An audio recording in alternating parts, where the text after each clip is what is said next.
ಭಾಗವತರ ಆಡಳಿತ ಮಂಡಳಿ ವತಿಯಿಂದ ಬೆಳಗಾವಿ ಎಲೆಕ್ಟ್ರಾನಿಕ್ ಮೀಡಿಯಾ ಹಾಗೂ ಪ್ರಿಂಟ್ ಮೀಡಿಯಾನ ತಮ್ಮನ್ನೆಲ್ಲರೂ ಹಾರ್ದಿಕವಾದಂಥ ಸ್ವಾಗತ ಬಯಸುತ್ತೇನೆ. ಸೊ ಇವತ್ತಿನ ಪ್ರೆಸ್ ಕಾನ್ಫರೆನ್ಸ್ ಉದ್ದೇಶ ಏನಂದ್ರೆ ಇವತ್ತು 31 ಮಾರ್ಚ್ ಎಂಟು, ಯಾಕಂದ್ರೆ ಬಿಸ್ನೆಸ್ಸು ಯಾವುದೇ ಸಂಸ್ಥೆಗಳಿದ್ರು ಇಯರ್ ಎಂಡಿಗೆ ಅದೊಂದು ಲೆಕ್ಕ ಸಿಗ್ತೈತೆ ಅಂದ್ರೆ ಲಾಭ ನಷ್ಟದೆಲ್ಲ.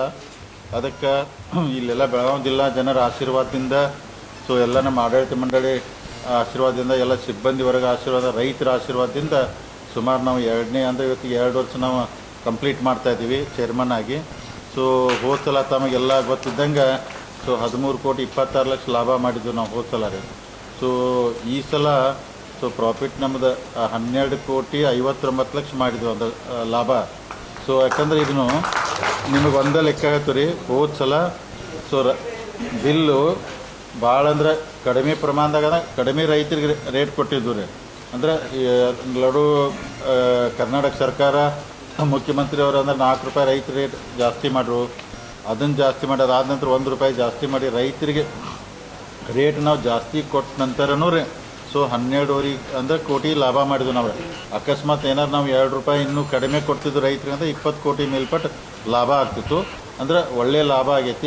ಇದಕ್ಕೆ ಮುಖ್ಯವಾದಂಥ ರೈತರು ಒಳ್ಳೆಯ ಗುಣಮಟ್ಟ ಹಾಲು ಕೊಟ್ಟಿದ್ದಕ್ಕೆ ನಮ್ಮ ಸಿಬ್ಬಂದಿ ವರ್ಗ, ನಮ್ಮ ಆಡಳಿತ ಮಂಡಳಿ ಎಲ್ಲ ನಿರ್ದೇಶಕರು, ಎಲ್ಲ ಸಿಬ್ಬಂದಿ ವರ್ಗ ಅಂದರೆ ಸರಿಯಾಗಿ ಕೆಲಸ ಮಾಡೋಕ್ಕೆ. ಯಾಕಂದ್ರೆ 2 ವರ್ಷದಿಂದ ಜೀರೋ ಇದ್ದಂಥದ್ದು ಇವತ್ತು ಮತ್ತಂದ್ರೆ 12.5 ಕೋಟಿ 59 ಲಕ್ಷ ಪ್ರಾಫಿಟ್ ಆಗಿ ಮುಂದಿನ ದಿನಮಾನದಲ್ಲಿ ಒಳ್ಳೆ ಅಂದರೆ ಕೆಲಸ ಆಗ್ತೈತಿ ಅಂತೇಳಿ ತಮ್ಮ ಮುಖಾಂತರ ಜಿಲ್ಲೆ ರೈತರ ಗಮನಕ್ಕೆ ನಾನು ತರ್ತಾಯಿದ್ದೀನಿ. ಸೊ ಅಂದರೆ ನಮ್ದು ಅಚೀವ್ಮೆಂಟ್ ಏನೇನಾಗೈತೆ ಅಂತೇಳಿ ಎಲ್ಲ ಆಲ್ರೆಡಿ ನಿಮಗೊಂದಂದ್ರೆ ನಾವು ಕೊಟ್ಟಿದ್ದೀವಿ. ಅಂದ್ರೆ ಸಂಘಗಳು ಎಷ್ಟು ಜಾಸ್ತಿ ಮಾಡಿದ್ದೀವಿ ಟೋಟಲ್ ನಾವು ಅಂದರೆ ಎವರೇಜ್ ಆಗಿ ಸರಾಸರಿ ಹಾಲು 2,75,000 ಹಾಲನ್ನು ಹೈಯೆಸ್ಟ್ ಕಲೆಕ್ಷನ್ ಆಗಿದ್ದು ಬೆಳಗಾವಿ ಒಕ್ಕೂಟ ಹಿಸ್ಟ್ರಿ ಒಳಗೆ. ಯಾಕಂದರೆ ಯಾವಾಗಲೂ ಹಾಲು ಅಂದರೆ 140, 150 ಹೋಗ್ತಿತ್ತು ರೀ. ಸೀಸನ್ ಇದ್ದಾಗ 2 ಲಕ್ಷ. ಈಗ ನಾವು 2,75 2,50,000 ಕಂಟಿನ್ಯೂ ಉಳಿಯೋಂಗೆ ಹಾಲನ್ನು ಮಾಡಿದ್ವಿ. ಸುಮಾರು 8,20 ಲಕ್ಷ ಲೀಟ್ರ್ ನಾವು ರೈತರ ಕಡೆಯಿಂದ ಹಾಲು ಅಂದರೆ ಖರೀದಿ ಮಾಡ್ಕೊಂಡ್ರಿ ಇಡೀ ವರ್ಷ ಗಂಟ್ಲೆ. ಅದ್ರೊಳಗೆ 331 ಕೋಟಿ ರೈತರಿಗೆ ಅಂದರೆ ನಾವು ಅಂದ್ರೆ ದುಡ್ಡು ಕೊಟ್ಟಿದ್ದು ಹಾಲಿನ ಬಿಲ್. ಅದ್ರೊಳಗೆ ಪ್ರೋತ್ಸಾಹನ ಒಂದು 33 ಕೋಟಿ ಸರ್ಕಾರ ಕೊಟ್ಟೈತೆ. ಅಂದರೆ ಸೊ ಆರ್ಥಿಕವಾಗಿ ನಮ್ಮಂದ್ರೆ ರೈತರು ಎಷ್ಟು ನಾವು ಅವ್ರನ್ನ ಗಟ್ಟಿ ಮಾಡೋಕ್ಕಾಗದೆ ಪ್ರಯತ್ನ ಮಾಡತ್ತೋ. ನಾನು ಎಲ್ಲ ರೈತರಿಗೆ ಅಂದರೆ ಎಲ್ಲ ಹಳ್ಳಿಗೆ ಹೋದಾಗ ಫಂಕ್ಷನ್ದಾಗ ನಾನು ಅವ್ರಿಗೆ ಇದನ್ನ ವಿನಂತಿ ಮಾಡ್ಕೋತಾ ಇದ್ದೇನೆ. ಅಂದರೆ ದಕ್ಷಿಣ ಭಾಗದಾಗ ಇದನ್ನ ದೊಡ್ಡ ಉದ್ಯೋಗ ಆಗಿ ಮಾಡ್ತಾರೋ. ನಮ್ಮ ಈ ಕಡೆ ಉತ್ತರ ಕರ್ನಾಟಕದಾಗ ನಮ್ಮ ಜನ ಜಾಸ್ತಿ ಕಬ್ಬು ಬೆಳೆಗೆನ ಹೆಚ್ಚು ಬೆನ್ನು ಹತ್ತಾರೋ, ಅದಕ್ಕೆ ಮಾಡ್ತಾರೆ. ಅದ್ರ ಜೊತೆಗೆ ನೀವು ಹೈನುಗಾರಿಕೆನೂ ಪ್ರೋತ್ಸಾಹ ಕೊಟ್ಟಿದ್ರೆ ನಿಮ್ಗದು ಇನ್ನೊಂದು ಸೈಡ್ ಇನ್ಕಮ್ ಆಗ್ತೈತಿ, ಒಳ್ಳೇದಾಗ್ತೈತಿ. ಮಾಡೋಕ್ಕೆಲ್ಲ ಪ್ರೋತ್ಸಾಹ ಕೊಡ್ತಾಯಿದ್ದು. ಮುಂದಿನ ದಿನಮಾನದಲ್ಲಿ ಹೆಚ್ಚಿನ ಪ್ರಮಾಣದಲ್ಲಿ ರೈತರ ಹೈನುಗಾರಿಕೆಗೆ ಬಂದರೆ ಅವ್ರದ್ದಂದ್ರೆ ಕಬ್ಬು ಮತ್ತೊಂದು ಬೆಳೆಗೆ ಅವ್ರಿಗೆಲ್ಲ ವರ್ಷಕ್ಕೊಂದು ಇನ್ಕಮ್ ಬಂದೇ ಬರ್ತೈತಿ. ಇದಾದ್ರೆ ನಾವು ಮೊದಲೆಲ್ಲ ಬೆಳಗಾವಿ ಹಾಲು ಒಕ್ಕೂಟ 30 ದಿವ್ಸಕ್ಕೆ ಹಾಲಿನ ಬಿಲ್ ಅಂದ್ರೆ ಹೋಗ್ತೈತೆ ರೈತರಿಗೆ. ಈಗ ನಾ ಬಂದ ನಂತರ 10 ದಿವ್ಸಕ್ಕೆ ಹಾಲಿನ ಬಿಲ್ ಹೊಂಟೈತೆ. 10 ದಿವ್ಸಕ್ಕೆ ಅಂದ್ರೆ ಅವ್ರ ಅಕೌಂಟ್ ಜಮಾ ಆಗ್ತೈತೆ. ಅಂದ್ರೆ ಅದು ಅವ್ರದ್ದು ವಾರದ ಸಂತಿ ಲೆಕ್ಕ ಹಿಡ್ಕೊಂಡು ಮಾಡೋಕೆ ಅನುಕೂಲ ಆಗ್ತೈತಿ. ಇದಕ್ಕೆ ಹೈನುಗಾರಿಕೆ ಕಡೆ ಹೆಚ್ಚು ಒತ್ತು ಕೊಟ್ಟು ನೀವು ಬರ್ರಿ ಅಂತೇಳಿ ಎಲ್ಲ ಹೇಳತ್ತೀರಿ. ಹೋದ ಸಲ 13,26 ಲಕ್ಷ ಲಾಭ ಏನಾಗಿತ್ತಲ್ಲ ರೀ, ಅದ್ರೊಳಗೆ ನಾ ಹೇಳಿದ್ನ. ಯಾಕಂದ್ರೆ ಲಾಭ ನಾನು ಪೂರ್ತಿ ತೋರಿಸ್ಬಿಟ್ನಂದ್ರೆ ಇನ್ಕಮ್ ಟ್ಯಾಕ್ಸ್ ಕಟ್ಟಬೇಕಾಗ್ತೈತಿ, ರೈತರಿಗೆ ಅಷ್ಟು ಅನುಕೂಲ ಮಾಡೋಕ್ಕಲ್ಲ. ಆದ್ರೆ ನಾನು ಫೈನಲಿ ಫಿಗರ್ ಕಡಿಮೆ ತೋರಿಸಿ ಬಂದದ್ದು ಮೇಜರ್ ಅಮೌಂಟ್ ನಾನು ರೈತರಿಗೆನ ಬಟವಾರೆ ಮಾಡಿದ್ದಾರೆ. ಅಂದ್ರೆ ಶಾಪ್ ಕಟ್ರ್ ಮಷೀನ್ ಅಂದ್ರೆ ಅದ್ರೊಳಗೆ ನಾವು ಅಕಸ್ಮಾತ್ ರೇಟ್ 60% ನಾವು ಅಂದ್ರೆ ಸಬ್ಸಿಡಿ ಕೊಟ್ಟವ್ರಿ. 60% 40% ಅವ್ರಿಗೆ ಚಾಪ್ ಕಟ್ರ್ ಮಷೀನು, ಬಿಲ್ಡಿಂಗ್ ಕಟ್ಟಡಗಳು ಸುಮಾರು 2 ಕೋಟಿ ಗಂಟಲೆ ಎಲ್ಲೆಲ್ಲಿ ಸಂಘಗಳಿಗೆ ಬಿಲ್ಡಿಂಗ್ ಹಿಂಗೆಲ್ಲ ಮಾಡಿ ಅತ್ಯುತ್ತಮವಾದಂಥ ಅಭಿವೃದ್ಧಿನ ಮಾಡ್ತಾಯಿದ್ದೀವಿ. ಮುಂದಿನ ದಿನಮಾನದಲ್ಲಿ ಇನ್ನೂ ಡೈರಿ ಅಂದರೆ ದೊಡ್ಡ ಪ್ರಮಾಣದಾಗ ಕಟ್ಟಿ ಈಗ 2,75,000 ಬರುವಂಥ ಹಾಲಿನ ಶೇಖರಣೆ ಮುಂದಿನ ದಿನ 5 ಲಕ್ಷ ಡೈಲಿ ಕಲೆಕ್ಷನ್ ಆಗುವಂಥ ಹಿಂಗೆಲ್ಲ ಪ್ಲ್ಯಾನ್ ಇಟ್ಕೊಂಡೆಲ್ಲ ಮಾಡ್ತಾಯಿದ್ವಿ ರೀ. ಅದಕ್ಕೆ ತಾವೆಲ್ಲ ಈ ಸಲ ನಾವು ಟರ್ನೋರ್ ಈಗ ನಾ ಬರೋಕ್ಕಿಂತ ಮೊದಲು 300 ಕೋಟಿ ಟರ್ನೋರ್ ಇತ್ತು ರೀ. ಈಗ ಎರಡನೇ ಅಂದರೆ ಒಂದು ವರ್ಷ ನಾನು 400 ಕೋಟಿ ಟರ್ನೋರ್ ಮಾಡಿದೆ. ಈ ವರ್ಷ 500 ಕೋಟಿ ಮೇಲ್ಪಟ್ಟು ಟರ್ನೋರ್ ಮಾಡಿದ್ರು. ಅಂದ್ರೆ ಉದ್ಯೋಗ ಬಿಸ್ನೆಸ್ಸನ್ನು ಜಾಸ್ತಿ ಆಯ್ತು, ನಮ್ಮ ಟರ್ನೋರು ಜಾಸ್ತಿ ಆಯ್ತು. ಮುಂದಿನ ದಿನಮಾನದಾಗ ಇನ್ನೂ 600-700 ಕೋಟಿ ಟರ್ನೋರ್. ನಾವು ಟರ್ನೋರ್ ಎಷ್ಟು ಜಾಸ್ತಿ ಮಾಡಿದಷ್ಟು ನಮಗೆ ಲಾಭ ಜಾಸ್ತಿ ಆಗ್ತದೆ. ಕ್ವಾಲಿಟಿ ಹಾಲು ಎಷ್ಟು ಚಲೋ ಬರ್ತೈತೆ ಅಷ್ಟು ಲಾಭ ಜಾಸ್ತಿ ಆಗ್ತದೆ. ಅದಕ್ಕೆ ಆರ್ಥಿಕವಾಗಿ ರೈತರಿಗೆ ಬೆಳಗಾವಿ ಹಾಲು ಒಕ್ಕೂಟದಿಂದ ಎಷ್ಟು ಆರ್ಥಿಕವಾಗಿ ಅವ್ರು ಸಹಾಯ ಮಾಡೋಕ್ಕಾಗ್ತೈತಿ, ಎಷ್ಟು ಅವ್ರು ಶ್ರದ್ಧೆ ಮಾಡೋಕ್ಕಾಗ್ತೈತಿ, ಈ ಮುಖಾಂತರ ನಾವು ಪ್ರಾಮಾಣಿಕವಾಗಿ ಎಲ್ಲ ಪ್ರಯತ್ನ ಮಾಡ್ತೀವಿ. ಇದಕ್ಕೆ ವಿಶೇಷವಾಗಿ ಅಂದರೆ ರೈತರ ಸಹಕಾರ, ನಮ್ಮೆಲ್ಲ ಸಿಬ್ಬಂದಿ ವರ್ಗ ಸಹಕಾರ, ನಮ್ಮ ಆಡಳಿತ ಮಂಡಳಿ ಎಲ್ಲರ ಸಹಕಾರದಿಂದ ಈ ಮಟ್ಟಿಗೆ ಇವತ್ತು ನಾವು ಲಾಭ ಆಗಿದ್ವಿ. ಮುಂದಿನ ದಿನ ಇನ್ನೂ ಪ್ರಾಮಾಣಿಕವಾಗಿ ನಡೆಸುವಂಥ ಪ್ರಯತ್ನ ಮಾಡ್ತೀವಿ. ಇನ್ನು ತಾವೇನಾರ್ದ ಕೇಳ್ಬೋದು ರೀ. ಸರ್, ಈಗ ಇಪ್ಪು ಹಾಲು ಮಹಾರಾಷ್ಟ್ರದಲ್ಲಿ ಹೆಚ್ಚು ಪ್ರಮಾಣದಲ್ಲಿ ಹೋಗ್ತಾ ಇದೆ. ರೈತರು KMF ಅಂತ ಬೆಂಗಳೂರು ಕೊಡ್ತಾ ಇಲ್ಲ, ಮಹಾರಾಷ್ಟ್ರ ಡೈರಿಗಳಿಗೆ ಕೊಡ್ತಾ ಇಲ್ಲ. ಈಗ ಟೋಟಲ್ ನೋಡಿ ಸುಮಾರು ಒಂದು 12ರಿಂದ 13 ಲಕ್ಷ ಲೀಟರ್ ಹಾಲು ಬೆಳಗಾವಿ ಜಿಲ್ಲಾದಾಗ ಐತೆ ಅಂತ ಒಂದು ರಿಪೋರ್ಟ್ ಇದೆ ರೀ. ಅಂದ್ರೆ 13 ಲಕ್ಷ ಇದ್ದಾಗ ಬರೀ 2,75,000 ನಮ್ಮ ಡೈರಿಗೆ ಬರ್ತೈತೆ ರೀ. ಅದ್ರೊಳಗೆ ಏನಾಗ್ತೈತೆ ಅಂದ್ರೆ ಮ್ಯಾಕ್ಸಿಮಮ್ ಪ್ರೈವೇಟ್ ಡೈರಿಗಳು ಭಾಳ ಅದಾವ್ರಿ. ಅಂದ್ರೆ ಬೆಳಗಾವಿ ಡಿಸ್ಟಿಕ್ ಒಳಗೆ ಪ್ರೈವೇಟ್ ಡೈರಿ ಅವ್ರು ಹಾಲು ಒಯ್ತಾರೋ, ಸ್ವಂತ ಬೆಳಕಿಗೆ ಹಾಲು ಬೆಳೆಸ್ತಾರೋ, ಮಹಾರಾಷ್ಟ್ರಕ್ಕೂ ಒಯ್ತಾರೋ. ಅದಕ್ಕೆ ನಾವೆಲ್ಲನೂ ಅವ್ನ ಅಟ್ರ್ಯಾಕ್ಟ್ ಯಾಕೆ ಮಾಡತ್ತೆ, ಮೊದಲು ನೋಡ್ರಿ ಈಗ 2 ಲಕ್ಷ ಇರೋ ಹಾಲನ್ನು 2,75,000 ಆಗಿತ್ತು ಅಂದ್ರೆ ರೈತರಿಗೆ ಕರೆಕ್ಟಾಗಿ ಬಿಲ್ ಹೋತಂದ್ರೆ ನಮ್ಮ ಕಡೆ ಕೊಡ್ತಾರೆ. ಜಾಸ್ತಿ ರೈತರಿಗೆ ಹಣ ಕೊಟ್ಟರೆ ನಮ್ಮ ಕಡೆ ಕೊಡ್ತಾರೋ. ಅದಕ್ಕೆ ಮುಂದಿನ ದಿನಮಾನದಲ್ಲಿ ಮಹಾರಾಷ್ಟ್ರ ಪ್ರೈವೇಟ್ಗೆ ಹೋಗೋದು ಕಡಿಮೆ ಮಾಡಿ ನಮ್ಮ ಡೈರಿಗೆ ತೊಗೊಳ್ಳೋಂಥ ಪ್ರಯತ್ನ ಮಾಡ್ತೀವಿ.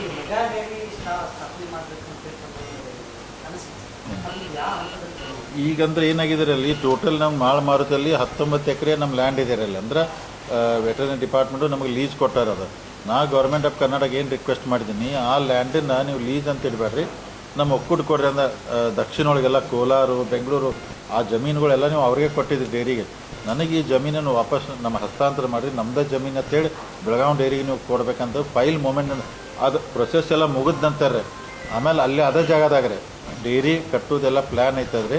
ಸೊ ಲ್ಯಾಂಡ್ ಒಂದು ಸಲ ಕ್ಲಿಯರ್ ಆಗಿ ನಮ್ಮ ಹೆಸರಿಗೆ ಆಯ್ತಂದ್ರೆ ಇಮಿಡಿಯೇಟ್ ಅಂದ್ರೆ ಅಲ್ಲೆಲ್ಲ ಮೇನ್ ಈ ಕಡೆ ಕನಬರ್ಗಿ ರೋಡ್ ಐತಲ್ಲ ರೀ, ಇಲ್ಲಿ ಅಂದರೆ ಹೊಸ ಡೈರಿ ಒಂದು 4ರಿಂದ 5 ಎಕರೆ ಕೂಡ್ತದ್ರಿ, ಅಲ್ಲಿ ಪ್ಲ್ಯಾನ್ ಮಾಡತ್ತೀವಿ. ಇದ್ರ ಜೊತೆಗೆ ನಿಮ್ಗೆ ಇನ್ನೊಂದು ಹೇಳ್ತೀನಿ, ಈಗ ನಿಮ್ಮ ಬೆಳಗಾವಿ ಹಾಲು ಒಕ್ಕೂಟ ನೀವು ಮೊದಲೆಲ್ಲ ಪೊಲ್ಯೂಷನ್ ಸಂಬಂಧ ಭಾಳ ಸ್ಟ್ರೈಕ್ ಆಗ್ತಿದ್ವು, ಅಲ್ಲಿ ತಾವು ನೋಡಿದ್ದೀರಿ. ಈಗ ಒಂದು ಸ್ಟ್ರೈಕ್ ಆಗೋಲ್ಲ. ಯಾಕೆ ಆಗೋಲ್ಲ ಅಂದ್ರೆ ಇಲ್ಲೇನು ಹಾಲು ಕಲೆಕ್ಷನ್ ಇರ್ತೈತಲ್ಲ ಅದನ್ನೆಲ್ಲ ಜೀರೋ ಮಾಡ್ತಾ ಇದ್ದಾರೆ. ಈಗ ಮೇನ್ ಡೈರಿಗೆ ಬರೀ 2,500 ಲೀಟ್ರ್ ಹಾಲು ಅಷ್ಟೇ ಬರ್ತೈತೆ ರೀ. ಇಲ್ಲಿ ಯಾವುದೂ ಹಾಲು ಬರೋದಿಲ್ಲ. BMC ಹಾಕಿದ್ವು ಎಲ್ಲ ಅವರ ತಾಲೂಕೊಳಗೆ, ಅಲ್ಲೇ ಹಾಲು ಮಾಡಿ ಚೀಲ್ ಮಾಡಿ ಸೀಕಂಡ್ ಮಾಡಿ ಫೈನಲ್ ಇಲ್ಲಿ ತೊಗೊಂಬರ್ತಾರೆ. ಅಂದರೆ ಪೊಲ್ಯೂಷನ್ಗೂ ಸಮಸ್ಯೆ ಆಗ್ದಂಗೆ ಇಲ್ಲಿ ಯಾವುದೂ ಹಾಲು ಬರಬಾರ್ದು. ಅಲ್ಲೆಲ್ಲ ಅವರು ತಾಲೂಕೊಳಗೆ BMCಗೆ ಬರಬೇಕು, ಅಲ್ಲಿದೆ ಅದೆಲ್ಲ ಚೀಲ್ದಾಗಿ ಈ ಕಡೆ ಬರುವಂಥ ಪ್ಲ್ಯಾನ್ ಇದು ಮಾಡಿದ್ವಿ ನಾವು.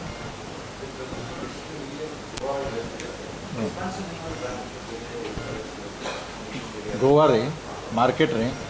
ಈಗ ನಮಗೂ KMF ಕರ್ನಾಟಕ ಮಿಲ್ಕ್ ಫೆಡರೇಷನ್ ಎಲ್ಲರಿಗೂ ಒಂದೊಂದು ಅಲಾಟ್ ಮಾಡಿರ್ತೈತೆ ರೀ. ಒಂದು ಯೂನಿಯನ್ ಎಲ್ಲಿ ಕೆಲಸ ಮಾಡಬೇಕು, ಬಿಜಾಪುರದವರು ನಾಗ್ಪುರ್ ಮಾಡ್ಬೇಕಂತಾರೆ ರೀ, ಹಾಸನ್ ಹೈದರಾಬಾದ್ ಹೇಳ್ತಾರೆ, ತುಮಕೂರು ಮುಂಬೈಗೆ ಹೇಳ್ತಾರೆ. ಬೆಳಗಾವಿ ಹಾಲು ಒಕ್ಕೂಟಕ್ಕೆ ಗೋವಾ ಪುನಾ ಮಾರ್ಕೆಟ್ ಕೊಟ್ಟಾರೆ. ಅಂದರೆ 2 ಕಡೆ ನಮಗೆ ಮಾಡೋಕ್ಕೆ ಪರ್ಮಿಷನ್ ಇರ್ತದೆ. ಈಗ ಹೆಚ್ಚು ಕಮ್ಮಿ ನಾವು ಪೂನಾದಾಗ ಒಂದು 28ರಿಂದ 29,000 ಡೈಲಿ ಹಾಲು ಮಾರ್ತದ್ರಿ. ಪೂನಾ 15,000 ರೀಚ್ ಆಗಿದ್ವಿ. ಸೊ ಕೋವಿಡ್ದಾಗ ಏನು ಕಡಿಮೆ ಆಯ್ತಲ್ಲ, ಅದು ಇಂಪ್ರೂವ್ ಇನ್ನೂ ಆಗ್ತಲ್ಲ. ಸೊ ಹಾಲಿನ ಉತ್ಪನ್ನಗಳನ್ನ ಗೋವಾ ಪುನಾದಾಗ ಇನ್ನೂ ಹೆಚ್ಚಿನ ಪ್ರಮಾಣದಲ್ಲಿ ಮಾಡಿ ಡೆವಲಪ್ ಮಾಡೋಕ್ಕೆ ಪ್ರಯತ್ನ ಮಾಡತ್ತೀವಿ ರೀ. ಐತಿ ವ್ಯಾಲ್ಯೂ ಆ್ಯಡೆಡ್ ಅಂದ್ರೆ ನೋಡ್ರಿ ಈಗ ರೀ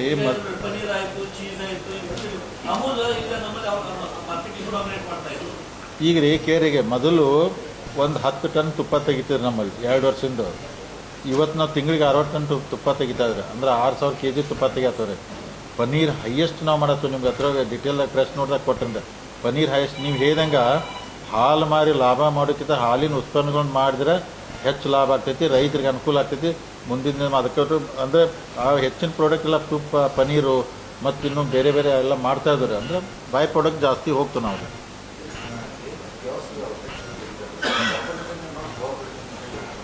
ಕಾರ್ಪೊರೇಷನ್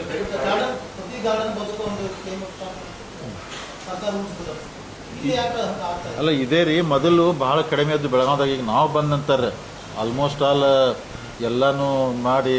ಈಗ ವರದಿ ಸುವರ್ಣ ನ್ಯೂಸ್ ಈಗ ಅವ್ರು ಕೇಳಿದ ವರದಿ ನಿನ್ನ ಕೊಡೋಗಿ ಎಲ್ಲೆಲ್ಲಿ ಲೇಔಟ್ ತಗೊಂಡು ಅದು ಅವರು ಒಂದು ಹಾಕಿದಾರೆ. ಅದಕ್ಕೆ ರೀ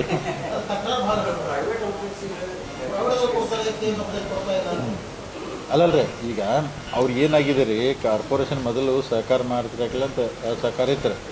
ಈಗಂತೂ ನಾವು ಬಂದ ನಂತರ ನಮ್ಮ ಮಾರ್ಕೆಟಿಂಗ್ ಟೀಮು ಮ್ಯಾಕ್ಸಿಮಮ್ ಎಲ್ಲಿ ಯಾರು ಪಾರ್ಕಲ್ಲಿ ಜಾಗ ತೋರಿಸ್ತಾರೋ, ಎಲ್ಲಿ ಹಾಸ್ಪಿಟ್ಲಲ್ಲಿ ಜಾಗ ತೋರಿಸ್ತಾರೋ, ಬಸ್ ಸ್ಟ್ಯಾಂಡ್ ಕಡೆಯಲ್ಲಿ ಜಾಗ ತೋರಿಸ್ತಾರೋ, ನಾವು ಸೀರಿಯಸ್ ಆಗಿ ಬಂದೈತಿ ಈಗ ಮಾಡತ್ತೀವಿ ಅಂದ್ರೆ ಇಂಪ್ರೂವ್ ಆಗಿದವ್ರು ಇನ್ನೂ ಜಾಸ್ತಿ ಆಗ್ಬೇಕು ರೀ. ಅದಕ್ಕೆ ಒತ್ತು ಕೊಟ್ಟು ಮಾಡ್ತವ್ರಿ.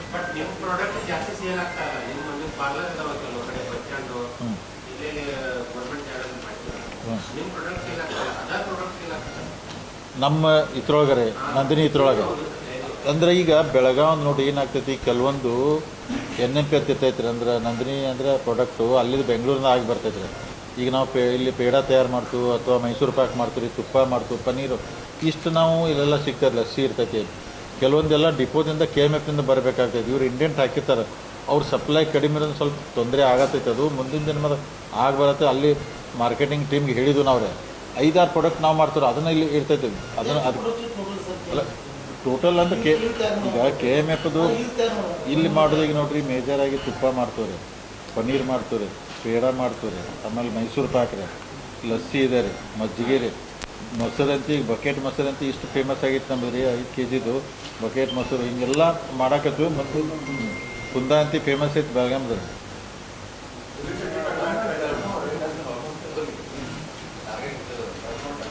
200 crore ಜಾಸ್ತಿ ಆಗಿದೆ ರೀ. ಈಗ ನೋಡಿ, ಈಗ ನಾನು ಮತ್ತೆ ಏನೆಲ್ಲ 12 ಅಂದ್ರೆ 12.5 ಕೋಟಿ ಲಾಭ ಆಗೈತಲ್ಲ ರೀ. ಇದ್ರೊಳಗೆ ಮತ್ತೆ ನಾನು ಒಂದು ಪ್ಲ್ಯಾನ್ ಮಾಡ್ತೇನೆ ರೀ. ಇದ್ರೊಳಗೆ ರೈತರಿಗೆ ಏನೇನು ಕೊಡಬೇಕು, ಏನು ಕೊಟ್ಟರೆ ರೈತರಿಗೆ ಅನುಕೂಲ ಆಗ್ತೈತಿ. ಅಂದ್ರೆ ಮ್ಯಾಟಿಗೆ ಭಾಳ ಡಿಮಾಂಡ್ ಇರ್ತೈತೆ. ಅಂದ್ರೆ ಪಾಪ ಹಸುಗಳು ಕೆಳಗೆ ಮಲ್ಕೋಬಾರ್ದು. ಮ್ಯಾಟ್ ಇತ್ತಂದ್ರೆ ಅವಕ್ಕೆಲ್ಲ ಚೆನ್ನಾಗಿರ್ತೈತೆ. ಮಷೀನ್ ಇರ್ತೈತೆ, ಅಂದರೆ ಚಾಪ್ ಕಟ್ರೆ ಮೇವು ಕಟ್ ಮಾಡೋದು ಅದು ಇಂಥವು ಏನು ಬೆಸ್ಟ್ ಅನುಕೂಲ ಮಾಡೋಕ್ಕಾಗ್ತಿಲ್ಲ ರೈತರಿಗೆ. ಈ ಲಾಭದಾಗ ಮ್ಯಾಕ್ಸಿಮಮ್ ಅವ್ರು ಕೊಟ್ಟು ಬಿಲ್ಡಿಂಗ್ ಮಾಡಿ ಈ ಥರನೇ ಕೊಡ್ತು ರೈತರಿಗೆ ಅನುಕೂಲ ಮಾಡ್ತೀವಿ. ಇನ್ಕಮ್ ಟ್ಯಾಕ್ಸ್ ಕೊಡ್ತೈತಿ. ಅಂದ್ರೆ ಬೆಂಗಳೂರಿಂದ ಹೋಗ್ತಾವ್ರೆ, ಅಂದ್ರೆ ಬೆಳಗಾಂನಿಂದ ಅಲ್ಲ ರೀ. ಸೊ ಬೆಂಗಳೂರು ನಮ್ದೇನು ನಂದಿನಿ ಅಲ್ಲೇ ಐತಲ್ಲ ರೀ, ಮಿಲ್ಕ್ ಪ್ರಾಡಕ್ಟ್ ಇರ್ತೈತೆ ರೀ. KMFನಿಂದ ಚನ್ನರಾಯಪಟ್ಟಣದಿಂದ ತುಪ್ಪ ನ್ಯೂ ಜರ್ಸಿಗೆ ಹೋಗ್ತೈತೆ ರೀ ಮುಂಚೆ. ಆಮ್ಯಾಗ ಈಗನೂ ದುಬೈಗನೂ ಹೋಗ್ತಿದ್ದಾರೆ. ದುಬೈದಲ್ಲೂ ಕೆಲವೊಂದೆಲ್ಲ ಹೋಗ್ತಾವೆ. KMF ಬ್ಯಾಂಗ್ಳೂರು ಯೂನಿಟ್ದಿಂದ ಹೋಗ್ತಾವೆ. ಆಮೇಲೆ ಬೆಂಗಳೂರು ಹಾಲು ಒಕ್ಕೂಟೈತಲ್ಲ, ಅವ್ರು ಚೀಸು ಅವನ್ನೆಲ್ಲ ಅವ್ರು ಜಾಸ್ತಿ ಮಾಡ್ತಾರೆ. ನಮ್ಮಲ್ಲಿ ಯಾವ ಹೋಗಿಲ್ಲ, ಬೇರೆ ಕಡೆಯಿಂದ ಹೋಗ್ತಾವ್ರಿ. ವಾರದನೇ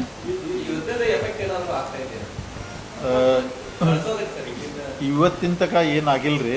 ಸೊ ಅಂದರೆ ನಾವು ಗ್ಯಾಸ್ ಎಲ್ಲ ಜಾಸ್ತಿ ಯೂಸ್ ಮಾಡ್ತೀವಿ. ಯಾಕಂದ್ರೆ ಮೊದಲು ಎಲ್ಲ ಬಾಯ್ಲರು ಅದು ಮತ್ತೊಂದೆಲ್ಲ ಪೊಲ್ಯೂಷನ್ ಆಗ್ತಿತ್ತು. ಈ ಗ್ಯಾಸ್ ಯೂಸ್ ಮಾಡೋದು ಆಗೈತಿ. ಗ್ಯಾಸ್ ಅಕಸ್ಮಾತ್ ಶಾರ್ಟೇಜ್ ಆಗೋದು, ಫರ್ನಿಶ್ ಆಯಿಲ್ ಬೇಕಾಗ್ತೈತೆ ರೀ.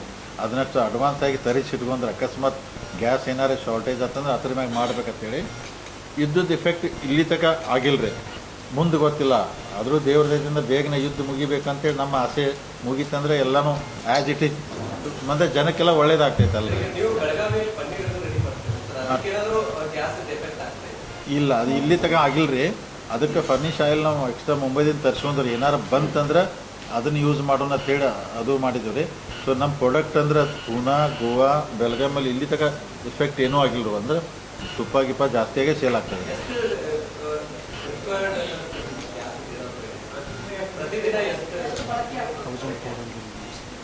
ಗ್ಯಾಸ್ ರೀ 1400 ಯೂನಿಟ್ ಗ್ಯಾಸ್ ಇದಾಗ್ತೈತೆ ಅದ್ರಿ. ಸೊ ಅದಕ್ಕೆ ಇನ್ನೂ ನಮಗೊಂದು ಎಷ್ಟು ದಿನ, 20 ದಿನ ಆಗ್ಬೋದು. ಏನು ತೊಂದರೆ ಇಲ್ಲ. ಇನ್ನೊಂದು 20 ಜನ ಏನು ತೊಂದರೆ ಇಲ್ಲ ರೀ. ಇನ್ನು ಟ್ರಂಪ್ ಮಹಾರಾಜ ಜಲ್ದಿ ಅಟ್ಟಿದ್ದು ಬಿಟ್ರೆ ಅದನ್ನು ರೋಡ್ ಖುಲ್ಲಾ ಮಾಡಿಬಿಟ್ರೆ ಯಾವ್ದು ಆಲ್ಮೋಸ್ಟ್ ಯಾವ್ದು ಅನುಕೂಲ ಆಗ್ತೈತೆ. ಈಗ ಅದ್ರ ಬಗ್ಗೆ ಭಾರಿ ಸೀರಿಯಸ್ ಆಗಿ ಥಿಂಕ್ ಮಾಡತ್ತವ್ರಿ. ಇಲ್ರಿ, ಡೈರಿ ಕಿತ್ತಾರಿ, ಡೈರಿ ಆಲ್ರೆಡಿ ಅವರೇ ಮಾಡ್ಕೋಬೇಕ್ರಿ. ಈಗ ಹಸು ಎಮ್ಮೆ ಭಾಳ ಸೀರಿಯಸ್ ಆಗಿ ಥಿಂಕ್ ಮಾಡತ್ತವ್ರಿ. ಖರೆ ಸಮಸ್ಯೆ ಏನು ಬಂದೈತೆ ರೀ, ಲೋನ್ ಕೊಟ್ಟಂದ್ರೆ ರಿಕವರಿ ಹೆಂಗೆ ಆಗೋದು. NDDBನೂ ಕೊಡಕ್ಕೆ ರೆಡಿ ಅದಾರ. ಅವ್ರ ಕಡೆ ಸಾಕಷ್ಟು ದುಡ್ಡು ಐತ್ರಿ. ನೀವು ಹೈನುಗಾರಿಕೆಗೆ ತೊಗೊರಂತಾರೆ. ಈವನ್ DCS ಬ್ಯಾಂಕ್ ಬೆಳಗಾಂ ರೀ, ಅವರು ಕೊಡ್ತಾರೆ. ಈಗ ಕೊಟ್ಟ ನಂತರ ಯಾವ ಥರ ಅಂದ್ರೆ ರಿಕವರಿ ಆಗೋದು ಹೆಂಗೆ ಅಂದ್ರೆ, ಈ ಕಡೆ DCS ಬ್ಯಾಂಕ್ ದುಡ್ಡು ಕೊಡ್ಬೇಕ್ರಿ, ಈ ಕಡೆ ಒಂದು ಕೆಳಗೆ ಸಂಘ ತೊಗೋಬೇಕು. ಮತ್ತು ರಿಟರ್ನ್ ಹಂಗೆ ದುಡ್ಡಿನಂದ್ರೆ ವ್ಯವಹಾರ ಕರೆಕ್ಟಾಗಿತ್ತು, ಅನುಕೂಲ.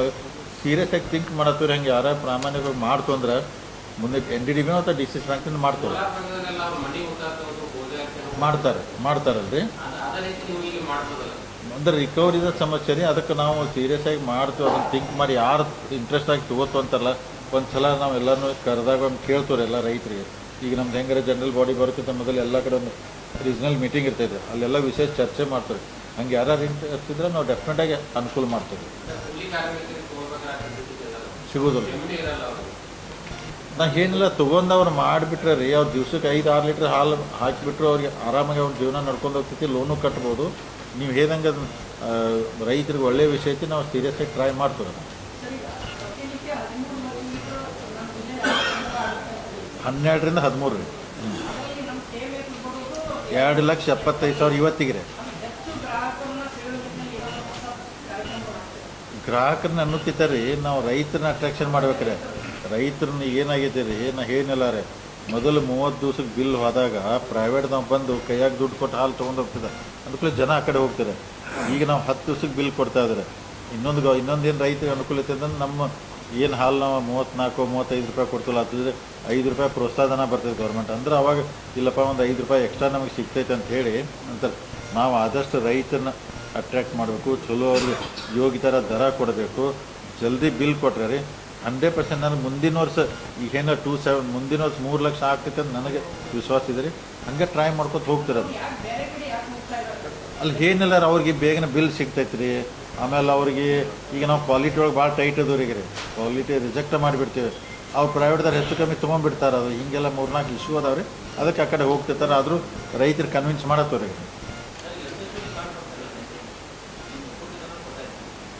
ಕೊಟ್ಟಿಲ್ಲ ನಾವು ಎನ್ರೋಲ್ಮೆಂಟ್ ಮಾಡಿ ಸಹಕಾರ ಇಲಾಖೆ ಕಡೆಯಿಂದ ರಿಜಿಸ್ಟ್ರೇಷನ್. ಹೌದು, ನಮ್ಮಲ್ಲಿ